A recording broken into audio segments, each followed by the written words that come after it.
Guys, അപ്പോൾ ഇന്നൊരു പുതിയ വിശേഷമായിട്ടാണ് വന്നത് കേട്ടോ. വൈകിട്ട് വീട്ടിൽ കട്ട ബോറടിച്ചു വന്നപ്പോൾ അമ്മ വിളിച്ചിട്ട് പറഞ്ഞു നമുക്കൊന്ന് ഗജമേള കാണാൻ പോകാമെന്ന്. സോ അപ്പോൾ ഞങ്ങൾ എല്ലാവരും കൂടെ ഇന്ന് ഗജമേള കാണാൻ പോകാം കേട്ടോ. പോകുന്ന വഴിക്ക് നമ്മൾ ചെങ്ങന്നൂരമ്പലത്തിൽ ശാലുമേനോമാം നടന്ന ജയ കേരള സ്കൂൾ ഓഫ് പെർഫോമൻസിന് ഡാൻസ് ഒക്കെ ഉണ്ടായിരുന്നു കേട്ടോ. അപ്പോൾ നമ്മൾ അതൊക്കെ കണ്ടതിന് ശേഷമാണ് നമ്മൾ ഗജമേള കാണാൻ പോയത്.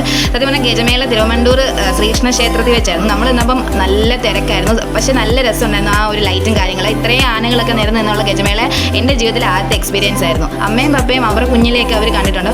അതുകൊണ്ട് എൻ്റെ അത്ര എക്സൈറ്റ്മെൻറ്റ് ഞാൻ അവരുടെ മുഖത്ത് കണ്ടില്ല. ഞാൻ ആദ്യമായിട്ട് കാണുന്നതുകൊണ്ട് എനിക്ക് ഭയങ്കര എക്സൈറ്റഡ് ആണ്. സത്യം പറഞ്ഞാൽ പല കളറിലുള്ള കുടമാറ്റമൊക്കെ കണ്ട് എനിക്ക് നല്ല രസമുണ്ടായിരുന്നു. അത് സൈഡിൽ ചെണ്ടമേളവും കാര്യങ്ങളൊക്കെ ഉണ്ട്. ചേട്ടന്മാരൊക്കെ ഭയങ്കര തുള്ളിലാണ്. അപ്പോൾ ആ ഒരു താളത്തിൽ അവരിപ്പോൾ നമ്മളും അവരുടെ കൂടെ നമ്മളും അറിയാതെ തുള്ളിപ്പോവും. പിന്നെ നല്ല ക്ലൈമറ്റും കാര്യങ്ങളൊക്കെ ആയതുകൊണ്ട് നമുക്ക് വലിയ ക്ഷീണവും കാര്യങ്ങളൊന്നുമില്ല. നമ്മൾ അതുകൊണ്ട് നല്ല എൻജോയ് ചെയ്താണ് കണ്ടത്. പിന്നെ വരുന്ന വഴിക്ക് നമ്മളൊരു ഐസ്ക്രീം ഒക്കെ ഓർഡർ ചെയ്തു. ഞാൻ എൻ്റെ ഫേവറേറ്റ് ആയ ആസ് യൂഷ്വൽ പഴയതുപോലെ തന്നെ ഞാൻ റെഡ് വെൽവെറ്റ് ആണ് ചൂസ് ചെയ്തത്. പിന്നെ സൈഡിൽ കടകളും കാര്യങ്ങളൊക്കെ ഉണ്ട്. ഞാൻ കുറച്ച് ഷോപ്പ് ചെയ്യാൻ വേണ്ടി പിന്നെ കടയിലൊക്കെ കയറി. പക്ഷേ സൈഡിൽ കടയ്ക്ക് നല്ല റേറ്റ് ആയതുകൊണ്ട് ഞാൻ കുറേ കാര്യങ്ങളൊക്കെ നോക്കി. പിന്നെ നല്ല വിലയായതുകൊണ്ട് ഞങ്ങളുടെ അമ്മ പെയ്യെ എന്നെ അവിടെ നിന്ന് സ്കൂട്ടാക്കി കൊണ്ടുവന്നു.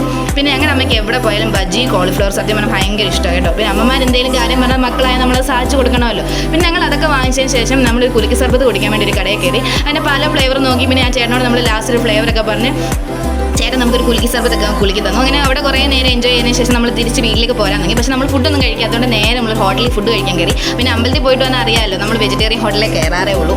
അങ്ങനെ നമ്മൾ ഫുഡൊക്കെ ഓർഡർ ചെയ്ത് ഞാൻ പൂരിയാണ് ഓർഡർ ചെയ്തത്. അങ്ങനെ ഫുഡൊക്കെ കഴിച്ചതിന് ശേഷം നമ്മൾ നേരെ തിരിച്ച് വീട്ടിലേക്ക് മടങ്ങി. സോ അപ്പോൾ ഇത്രയേ ഉള്ളൂ പുതിയൊരു വിശേഷം. അടുത്ത വീഡിയോ കാണുന്നിടം വരേക്കും ബൈ ഗൈസ്.